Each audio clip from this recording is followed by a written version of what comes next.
नमस्कार विद्यार्थी मित्रांनो, प्रताप कॉलेज अंमळनेरच्या या YouTube चॅनलवर आपले सर्वांचे स्वागत आहे. आज आपण संरक्षण व सामरिक अभ्यास विभागाच्या या शैक्षणिक व्हिडिओमध्ये राष्ट्रीय सुरक्षा या महत्त्वपूर्ण विषयावर चर्चा करणार आहोत. खरं तर राष्ट्रीय सुरक्षा ही संकल्पना अगदी प्राचीन काळापासून अस्तित्वात आहे, परंतु आजच्या या 21व्या शतकात राष्ट्रीय सुरक्षेची संकल्पना यात खूप सारा बदल झालेला आपल्याला दिसतो. त्याच अनुषंगाने आजच्या सद्य परिस्थितीत राष्ट्रीय सुरक्षेची संकल्पना आपल्याला समजून घ्यायची आहे. तर मग नेमकं राष्ट्रीय सुरक्षा म्हणजे काय? तर यामध्ये आपण जर पारंपरिक दृष्टीने विचार केला तर पूर्वीच्या काळी राष्ट्रीय सुरक्षा ही केवळ एक लष्करी शक्तीपुरता मर्यादित संकल्पना होती, ज्यात फक्त देशाच्या सीमाचे रक्षण करण्याचा दृष्टिकोन हा मर्यादित स्वरूपात होता. एका बाह्य शक्तीद्वारे केलेले आक्रमण उलथून लावणे आणि आपल्या सार्वभौमत्वाचे रक्षण करणे या प्रकारचा अर्थ या संकल्पनेत निहित होता. परंतु आजच्या काळामध्ये राष्ट्रीय सुरक्षा ही केवळ लष्करी शक्तीपुरता मर्यादित न राहणारी संकल्पना असून ती एका राष्ट्राच्या सार्वभौमत्व, स्वातंत्र्य आणि अखंडतेचे रक्षण करण्याची एक व्यापक आणि बहुआयामी संकल्पना आहे. देशाचे सैन्य सामर्थ्य आणि सीमांचे रक्षण यासोबतच आर्थिक स्थिरता आणि विकासाचं संरक्षण या गोष्टी सुद्धा राष्ट्रीय सुरक्षेच्या संकल्पनेत अंतर्भूत होतात. त्याचबरोबर सामाजिक सलोखा आणि सांस्कृतिक वारशांचे संवर्धन करणे, पर्यावरणाचे रक्षण करणे, त्याचबरोबर नैसर्गिक आपत्तींचा सामना करणे आणि सध्या जो विषय सर्वात गंभीर आहे आपल्या या आजच्या जगासमोर तो म्हणजे सायबर हल्ल्यांपासून महत्त्वपूर्ण माहिती प्रणालींचं संरक्षण करणे. एकंदरीत राष्ट्रीय सुरक्षा ही आता मानव केंद्रित झालेली असून त्यात देशाच्या सर्वांगीण विकासाच्या दृष्टीने अनेक बाबींचा समावेश होतो. तर या आजच्या काळात राष्ट्रीय सुरक्षेचे विषय आपण सर्व आधी समजून घेऊया. राष्ट्रीय सुरक्षा ही कोणत्याही देशाच्या शांतता, स्थिरता आणि विकासासाठी एक आधारस्तंभ आहे. राष्ट्रीय सुरक्षेच्या शिवाय कोणतेही राष्ट्र प्रगती करू शकत नाही. आणि ही राष्ट्रीय सुरक्षा का महत्त्वाची आहे त्याबाबत आपल्याला पुढील काही दृष्टिकोनातून यावर चर्चा करावी लागेल. सर्वात अगोदर तर शांतता आणि सुव्यवस्था राखण्यासाठी राष्ट्रीय सुरक्षा खूप महत्त्वाची आहे. एका सार्वभौमत्व देशाला आपल्या देशाचं हित आणि सीमांचं रक्षण, नागरिकांची सुरक्षा, आर्थिक स्थिरता, राजकीय स्थिरता, बाह्य कुठल्याही प्रकारच्या आक्रमणांपासून देशाला सुरक्षित ठेवण्यासाठी आपल्या देशाच्या अंतर्गत भागात शांतता आणि सुव्यवस्था राखणे फार महत्त्वाचे आहे. बऱ्याचदा राष्ट्रीय सुरक्षेपुढे अंतर्गत शांतता आणि सुव्यवस्था हे एक फार मोठं आव्हान असते.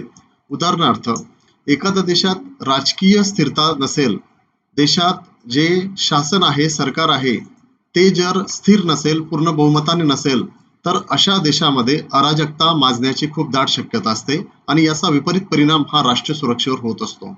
आणि त्यासाठीच राजकीय स्थिरतेबरोबर आर्थिक स्थिरता, प्रशासनिक सुधारणा, विकास आणि वेगवेगळ्या दृष्टिकोनातून देशामध्ये सुव्यवस्था आणि धार्मिक तसंच सामाजिक सलोखा, शांतता असणं फार आवश्यक आहे.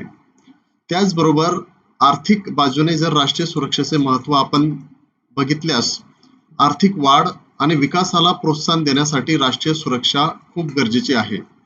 युद्ध आणि शांतता काळामध्ये देशाचा विकासासाठी सतत वाटचाल करणं फार महत्त्वाचं आहे. आणि लष्करी विकासासोबत आर्थिक विकासावर सुद्धा लक्ष देणं राष्ट्रीय सुरक्षेसाठी तेवढंच महत्त्वाचं आहे. कारण आर्थिक विकासाशिवाय आपण आपली राष्ट्रीय सुरक्षेचे जी ध्येय आहेत, जी उद्दिष्टे आहेत ती आपण गाठू शकत नाही. म्हणजे एकंदरीत आपण म्हणू शकतो की आर्थिक विकास व लष्करी विकास या एकच नाण्याच्या दोन बाजू आहेत. जर आपल्या सीमा सुरक्षित राहिल्या, देशात राजकीय सुव्यवस्था, राजकीय स्थिरता असली तर देशात आर्थिक वाढ होण्यास मदत होते, विकासाला चालना मिळते, प्रोत्साहन मिळते आणि राष्ट्रीय सुरक्षेसाठी देशाचा सर्वांगीण विकास हा सर्वतोपरी मानला जातो. कारण विकासाशिवाय राष्ट्रीय सुरक्षेचे ध्येय प्राप्त होऊ शकत नाही. 2025 पर्यंत भारताचं जे काही संरक्षण बजेट आहे त्यात जवळपास 13% वाढण्याची अपेक्षा व्यक्त केली गेलेली आहे, ज्यामुळे भारत जागतिक स्तरावर 3ऱ्या क्रमांकावर येईल. आपण बघत असाल दरवर्षी आपल्या लोकसभेमध्ये जो अर्थसंकल्प सादर केला जातो त्यात गेल्या अनेक वर्षांपासून संरक्षण बजेटमध्ये सातत्याने वाढ केली जात आहे. कारण भारताची भौगोलिक स्थिती लक्षात घेता आपल्या शेजारी पाकिस्तान आणि चीन सारखे जे आक्रमक देश आहेत आणि त्यांच्या सोबतचे आपले मागील काळापासूनचे जे आंतरराष्ट्रीय पातळीवरचे संबंध आहेत ते तणावग्रस्त राहिलेले आहेत आणि यासाठी भारताला नेहमी आपल्या संरक्षण धोरणांवर नव्याने विचार करून अत्याधुनिक प्रणालींनी देशाचं संरक्षण दल हे सुसज्ज करण्यावर लक्ष केंद्रित करावं लागतं. त्याच अनुषंगाने नुकत्याच संरक्षण बजेट जो सादर केला गेला यामध्ये प्रचंड वाढ करून त्यात या नवीन तंत्रज्ञानावर आधारित भारताच्या संरक्षणाच्या दृष्टिकोनातून शस्त्रास्त्रांची आयात आणि काही शस्त्रास्त्रांची देशामध्येच निर्मिती या 2 गोष्टींवर भर देण्यात आला आहे, ज्याला आपण आत्मनिर्भर भारत या दृष्टिकोनातून सुद्धा बघतो. तर त्यासाठी या काळामध्ये जेव्हा UAV म्हणजे जे मानवविरहित विमान त्यातही आक्रमण करण्यासाठी नवीन नवीन तंत्रज्ञानाचा आपण मदत घेत आहोत. आज भारताचा सुरक्षा बजेट हा आपल्या देशाच्या सुरक्षा गरजांना न्याय देण्यासाठी सर्वतोपरी मानला जात आहे. राष्ट्रीय सुरक्षेच्या दृष्टिकोनातून दहशतवाद, सायबर हल्ले आणि सीमापार धोक्यांचा प्रभावीपणे सामना करण्यासाठी एक महत्त्वपूर्ण भाग हा राष्ट्रीय सुरक्षेशी नेहमी निगडीत असतो. दहशतवादाची समस्या ही जागतिक स्तरावर अधोरेखित केली गेलेली आहे. भारत गेल्या 4 दशकांपासून या समस्येला सोसत आहे आणि त्याचा प्रतिकार करत आहे. दिवसेंदिवस दहशतवादी हे सुद्धा तंत्रज्ञानाचा अवलंब करून आधुनिक पद्धतीने एखाद्या राज्यावर हल्ला करण्यास सक्षम होत आहेत. अशा काळामध्ये दहशतवादाच्या या आव्हानाला तोंड देण्यासाठी एखाद्या राष्ट्राला त्याच्या राष्ट्रीय सुरक्षेमध्ये आमूलाग्र बदल करण्याची गरज असते. भारताच्या बाबतीत जर आपण म्हटलं तर 2014 पासून पंतप्रधान नरेंद्र मोदी यांचं शासन जेव्हापासून देशात आलेलं आहे तेव्हापासून दहशतवाद विरोधी आपण 0 टॉलरन्स पॉलिसी ही स्वीकारलेली आहे आणि तिचा पूर्णपणे नायनाट करण्याच्या दृष्टीने सरकार पावलं उचलत आहेत. गेल्या 10 वर्षामध्ये देशावर दहशतवाद्यांद्वारे झालेल्या महत्त्वपूर्ण ज्या घडामोडी आहेत त्याच्यात उरी हल्ला असेल, पुलवामा हल्ला असेल, या हल्ल्यांना प्रत्युत्तर म्हणून आपल्या लष्कराने तात्काळ POK मध्ये सर्जिकल स्ट्राईक व एअर स्ट्राईक करून जगाला हा संदेश देण्याचा प्रयत्न केला आहे की भारत आता आपल्या राष्ट्रीय सुरक्षेशी कोणतीही तडजोड सहन करणार नाही. याचबरोबर राष्ट्रीय सुरक्षेवर सर्वात महत्त्वाचा हल्ला किंवा आव्हान जे निर्माण झालं आहे ते म्हणजे सायबर हल्ल्यांमुळे. सायबर हल्ला किंवा सायबर अटॅक हा 21व्या शतकातील एक फार मोठा गंभीर धोका प्रत्येक देशाच्या राष्ट्रीय सुरक्षेसमोर निर्माण झालेला आहे आणि त्याच दृष्टिकोनातून सर्व देशातील नागरिकांना, संस्थांना आणि मंत्रालया स्तरावरील विविध विभागांना याबाबत सतत जागरूक राहून आपलं कर्तव्य पार पाडावं लागत आहे. सायबर सुरक्षा ही एक असे साधन आहे की ज्याच्यातून आपला शत्रू हा अदृश्य असून तो जगाचा कुठल्याही भागातून आपल्या देशावर आक्रमण करू शकतो आणि या संदर्भातले अनेक उदाहरणं आपण दैनंदिन जीवनात बघत आहोत. अनेक गोष्टी या आता व्यक्तिगत नागरिकांशी आर्थिक लुटीच्या बाबतीत सुद्धा घडत आहेत. त्याचबरोबर गेल्या 4-5 वर्षामध्ये भारताच्या संरक्षण विभागाच्या वेबसाईट्सवर तसंच एम्सच्या वेबसाईटवर खूप सारे सायबर हल्ले झालेले आहेत आणि यामध्ये माहितीची सुरक्षा ही सर्वतोपरी मानली जाते. त्यामुळे या सर्व बाबतीत सुद्धा राष्ट्रीय सुरक्षेचे फार महत्त्व आहे. त्याचबरोबर सीमापार धोक्यांचा प्रभावीपणे सामना करण्यासाठी राष्ट्रीय सुरक्षा खूप महत्वाची आहे. पारंपरिक सुरक्षेमध्ये एखाद्या शत्रूचा प्रत्यक्ष धोका हा सीमा पार करून आक्रमण करण्याचा मानला जात होता, परंतु आजच्या काळामध्ये अपारंपरिक सुरक्षांमध्ये शत्रूला एखाद्या देशाची सीमा पार करण्याची आवश्यकता नाही. तो वेगवेगळ्या पद्धतीने, जसं आपण आताच सायबर हल्ल्यांचं उदाहरण घेतलं, या पद्धतीने तो वेगवेगळ्या मार्गाने आपल्या सुरक्षेला प्रभावित करू शकतो. आणि त्यासाठी या सर्व आव्हानांचा सामना करण्यासाठी राष्ट्रीय सुरक्षेबद्दलचं धोरण अधिक कठोर असणं आवश्यक आहे, ज्यामध्ये नागरी समाजाचा सुद्धा तेवढाच सहभाग आवश्यक आहे. त्याचबरोबर नागरिकांचे जीवन आणि मालमत्ते संरक्षणासाठी राष्ट्रीय सुरक्षा खूप महत्वाची मानली जाते. मी आधीच बोललो की आजच्या या काळामध्ये राष्ट्रीय सुरक्षा ही आता मानव केंद्रित झालेली आहे. म्हणजे प्रत्यक्ष नागरिकांच्या हिताशी, जीवनाशी तिचा संबंध येतो आणि म्हणून देशातील नागरिकांचं जीवनमान उंचावण्याच्या दृष्टिकोनातून, त्याचबरोबर त्यांचं मालमत्तेचं व त्यांच्या अधिकारांचं रक्षण करण्यासाठी राष्ट्रीय सुरक्षा फार महत्वाची मानली जाते. पुढे जाऊया. राष्ट्रीय सुरक्षेची प्रासंगिकता आजच्या काळात. विद्यार्थी मित्रांनो, राष्ट्रीय सुरक्षा ही सर्वकालीन वेळेत देशाच्या सर्व क्षेत्रांमध्ये प्रासंगिक होती, आहे आणि राहणार. आजच्या काळामध्येही राष्ट्रीय सुरक्षेचे तेवढंच महत्व आहे आणि ते तेवढीच प्रासंगिक आहेत. आजच्या या गतिशील आणि गुंतागुंतीच्या जगात राष्ट्रीय सुरक्षा अधिकच महत्वपूर्ण बनली आहे. यामध्ये आतंकवादावरील कारवाई यासाठी राष्ट्रीय सुरक्षेची प्रासंगिकता अधोरेखित होते. 2025 मध्ये ऑपरेशन सिंदूर सारख्या महत्वपूर्ण मोहिमांद्वारे दहशतवादी अड्ड्यांवर निर्णायक कारवाई केली जात आहे. आपणास माहित आहे की मे महिन्यामध्ये भारताने पाकिस्तानवर ऑपरेशन सिंदूर द्वारे तेथील दहशतवादी तळांवरती हल्ला केला आणि त्याला प्रत्युत्तर म्हणून पाकिस्ताननेही सैनिकी कारवाई केली. आणि तब्बल 2 दिवस चाललेल्या या कारवाईमध्ये राष्ट्रीय सुरक्षेची प्रासंगिकता किती महत्वाची आहे, देशाच्या संरक्षणासाठी लष्करी पावलं उचलणं किती महत्वाचं आहे, हे त्याच्यातून आपल्याला दिसून येतं. त्याचबरोबर आजच्या काळामध्ये स्वदेशी तंत्रज्ञान विकसित करणं हे भारतासारख्या देशाला राष्ट्रीय सुरक्षेच्या बाबतीत खूप जास्त महत्वपूर्ण होऊन जातं. संरक्षण क्षेत्रात आत्मनिर्भर होण्यासाठी मेड इन इंडिया सेमीकंडक्टर चिप्सचा लॉन्चिंगची पण तयारी आपण केलेली आहे. एक मोठा प्रोजेक्ट आपण देशात या क्षेत्रात लवकरच पूर्णपणे अस्तित्वात येणार आहे. माननीय पंतप्रधान नरेंद्र मोदी यांनी सुद्धा वेळोवेळी देशाच्या संरक्षण तंत्रज्ञानाबद्दल आत्मनिर्भर होणं किती गरजेचं आहे याचा उल्लेख वारंवार केलेला आहे. आणि त्यासाठी शासनाने अनेक स्टार्टअप कंपन्यांना या क्षेत्रात येण्यासाठी आवाहन केले आहे. आणि आपण बघू शकतो की तेजस सारखे जे लढाऊ विमान आहे ते पूर्णपणे स्वदेशी तंत्रज्ञानावर विकसित केलेलं आहे. एकीकडे आपण इस्रो सारख्या आपल्या अंतराळ संशोधन संस्थेमध्ये आपण पूर्णपणे आत्मनिर्भर झालेलो दिसून येतो. आज आपण अनेक उपग्रह स्वतःच्या तंत्रज्ञानाने आपण लॉन्च करतो.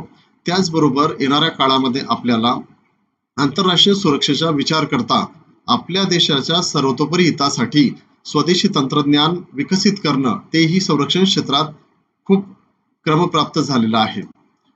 यानंतर समजूया की जागतिक राजकारणामध्ये राष्ट्रीय सुरक्षेची प्रासंगिकता किती आहे. जागतिक राजकारणातील बदल हे भारताच्या सामरिक दृष्टिकोनावर खूप सारा दूरगामी परिणाम करतात.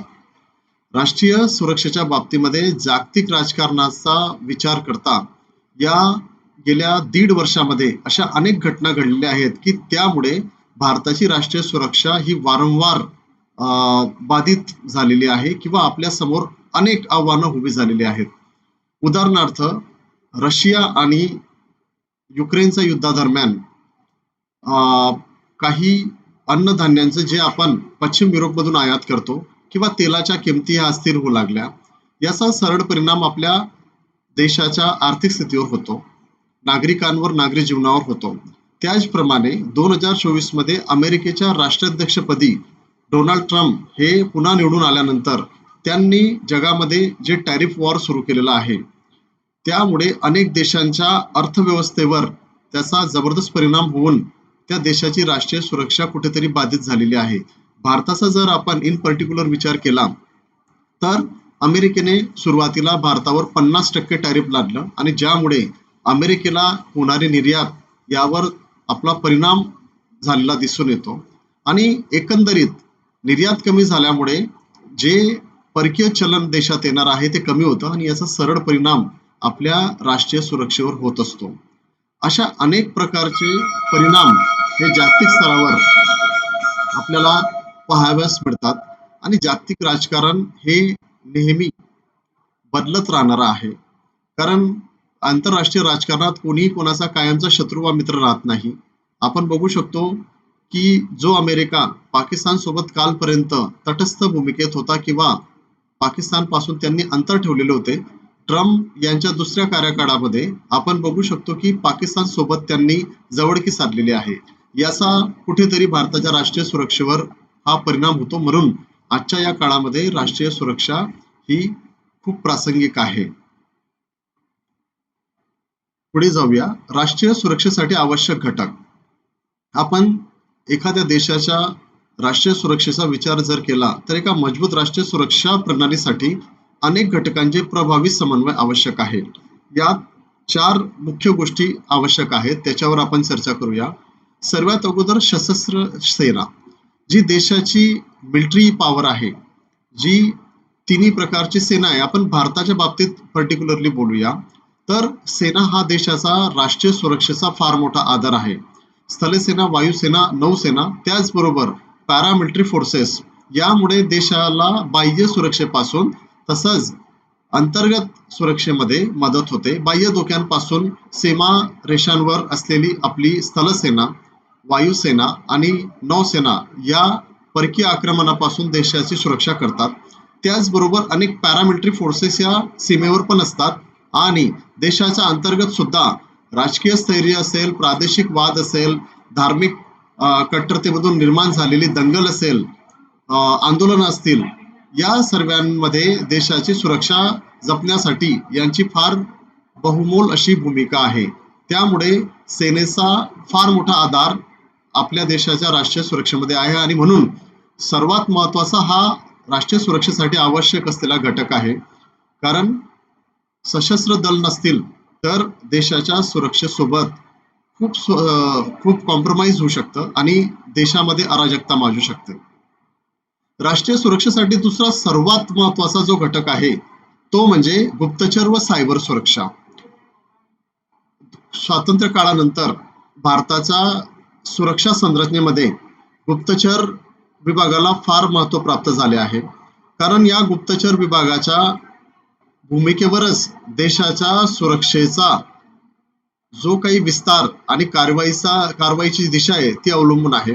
याचबरोबर अलीकडच्या काळात सायबर सुरक्षा हा एक फार महत्त्वपूर्ण भाग आपण आधीच डिस्कस केला आहे. तर सायबर हल्ल्यातून देशाच्या सुरक्षेला होणाऱ्या धोक्यांच्या बाबत सुद्धा गुप्तचर विभाग वेळोवेळी राष्ट्रीय सुरक्षा प्रणालीला जागरूक करत असतो. त्याचबरोबर तिसरा महत्त्वाचा जो घटक आहे राष्ट्रीय सुरक्षेसाठी तो म्हणजे आर्थिक स्थिरता व सामाजिक एकात्मता. तर एखाद्या देशाच्या विकासासाठी आर्थिक स्थिरता ही खूप महत्त्वाची आहे. देशामध्ये नागरिकांसाठी आवश्यक असणाऱ्या गरजा, मग ते पायाभूत सुविधा असतील किंवा त्यांचा अन्न वस्त्र निवारा या संदर्भातील गरजा असतील, त्यांची पूर्णता, त्यानंतर सर्व आर्थिक बाबतीत परिपूर्णता आणि उपलब्धता आणि स्थिरता ही देशाच्या राष्ट्रीय सुरक्षेसाठी खूप महत्त्वाची मानली जाते. आणि त्याचबरोबर राष्ट्रीय किंवा सामाजिक एकात्मता हा राष्ट्रीय सुरक्षेचा फार मोठा भाग आहे. भारतासारख्या बहुविविधतेमधील एक असलेल्या देशाला जिथे अनेक जाती, पंथ, धर्म यांचं अस्तित्व आहे, अशा देशामध्ये वेळोवेळी जातीय किंवा धार्मिक दंगली घडतात आणि अशातून राष्ट्रीय सुरक्षेला फार मोठा धोका हा पोहोचत असतो. त्यामुळे देशामध्ये सामाजिक एकता, धार्मिक एकता, शांतता ही निर्माण होणं आणि ती चिरकाल टिकणं हे देशाच्या राष्ट्रीय सुरक्षेसाठी फार महत्त्वाचं आहे.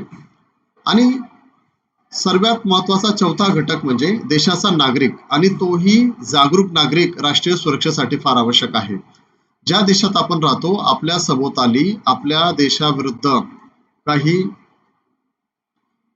कृत्य देशाविरोधी काही धोरणं ही आखली जात असतील किंवा देशाला धोका निर्माण करणाऱ्या काही गोष्टी घडत असतील तर यासाठी नागरिकांनी अहोरात्र जागरूक राहणं आवश्यक आहे. देशाच्या प्रत्येक नागरिकाची ही जबाबदारी आहे की तो या देशाचा महत्वपूर्ण घटक आहे. देश त्याच्या सुरक्षेसाठी त्याच्या मानवी सुरक्षेसाठी काम करत आहे. शासन प्रशासन सेना ही नागरिकांसाठीच आहे आणि अशा वेळेस जर या समाजातून काही असामाजिक घटक जर देशाच्या विरुद्ध कटकारस्थान करत असतील तर त्याबाबत सामान्य नागरिकांनी जागरूक राहणं आवश्यक आहे. त्याचबरोबर राज्यघटनेने दिलेले अधिकार हे लक्षात ठेवण्याबरोबर दिलेले कर्तव्य यांचं सुद्धा पालन नागरिकांनी केलं पाहिजे आणि असे जागरूक नागरिक हे देशाच्या राष्ट्रीय सुरक्षेसाठी फार आवश्यक आहेत. एकंदरीत राष्ट्रीय सुरक्षेचे हे घटक हे इंटरडिपेंडेबल आहेत. या सर्वांवरच राष्ट्रीय सुरक्षेची मोठी जबाबदारी आहे. या घटकांमध्ये सशस्त्र सेना, गुप्तचर संस्था, सायबर सुरक्षा यंत्रणा, आर्थिक स्थिरता आणि सामाजिक एकात्मता यांचा समावेश आहे आणि एक जागरूक नागरिक देखील यामध्ये महत्वाची भूमिका बजावतो. या सर्वांनी आपापली कामं व्यवस्थितपणे चोख पार पाडली तर राष्ट्रीय सुरक्षा अबाधित राहते. तिच्यावर येणारं कुठलंही आव्हान हे परतून लावलं जातं. याचबरोबर आपण राष्ट्रीय सुरक्षेसमोरील जी आव्हाने आणि उपाययोजना आहेत त्यावरही चर्चा करणार आहोत. आजच्या युगामध्ये राष्ट्रीय सुरक्षेसमोर असंख्य नवीन आणि जुनी आव्हाने आहेत ज्यावर मात करण्यासाठी सातत्याने प्रयत्न करणे आवश्यक आहे. आजच्या काळातील विचार जर केला तर सर्वात भयंकर परिस्थिती ही सायबर हल्ल्यांची आहे.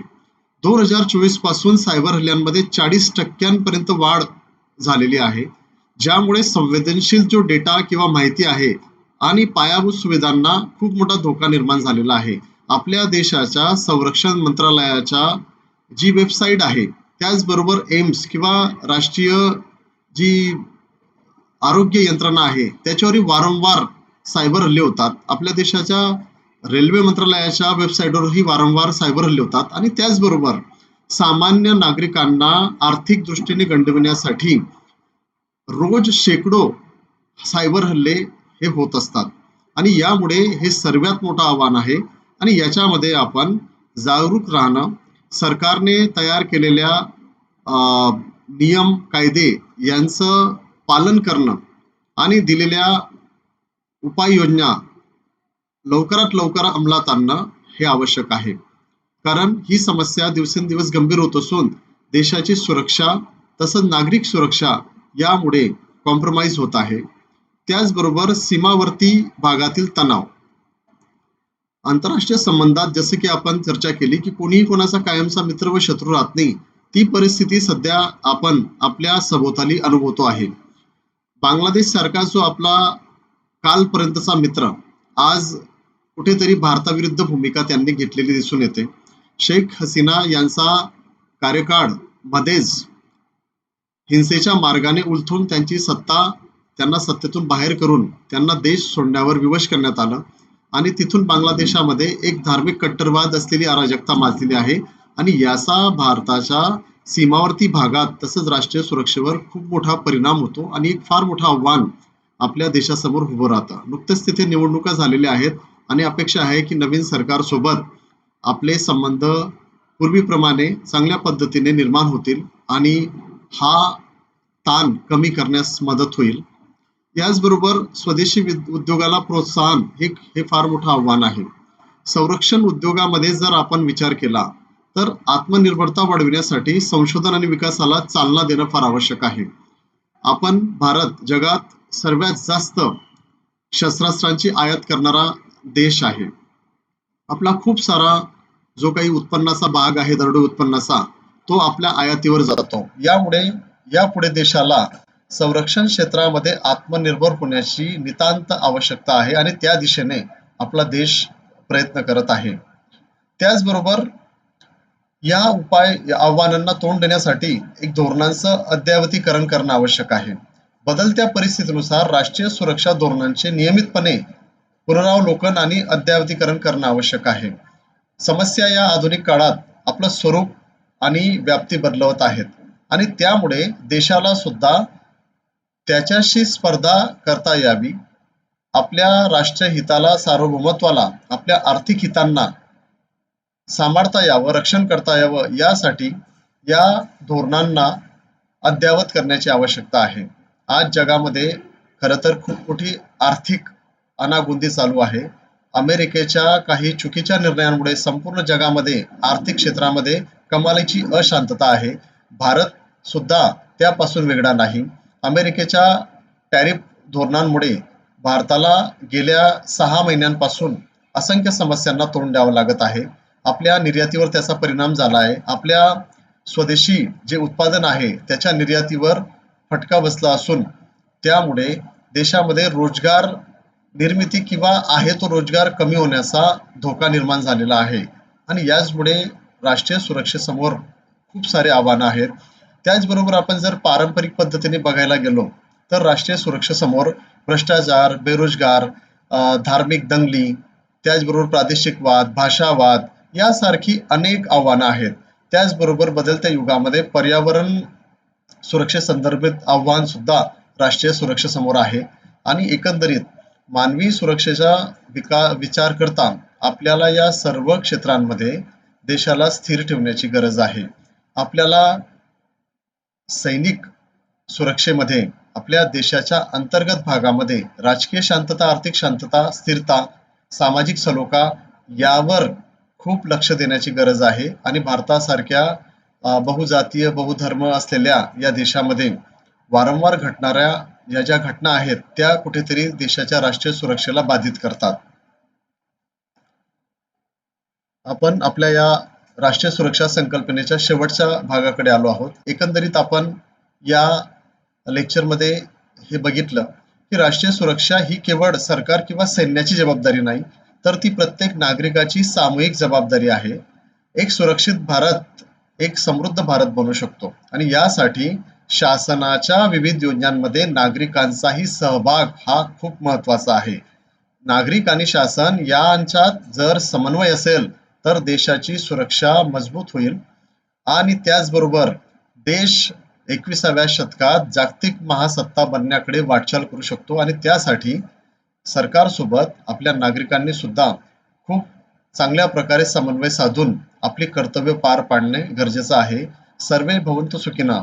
सर्वांच्या सुरक्षिततेसाठी एकत्रित प्रयत्न हेच खऱ्या अर्थाने राष्ट्राला बळकट करतील आणि यासाठीच आपण सर्व आपले आपसातील जातीगत धर्मातले भेद विसरून एक भारतीय म्हणून आपण आपल्या देशाच्या सुरक्षेसाठी, हितासाठी आणि कल्याणासाठी खऱ्या अर्थाने काम करण्याची आवश्यकता आहे.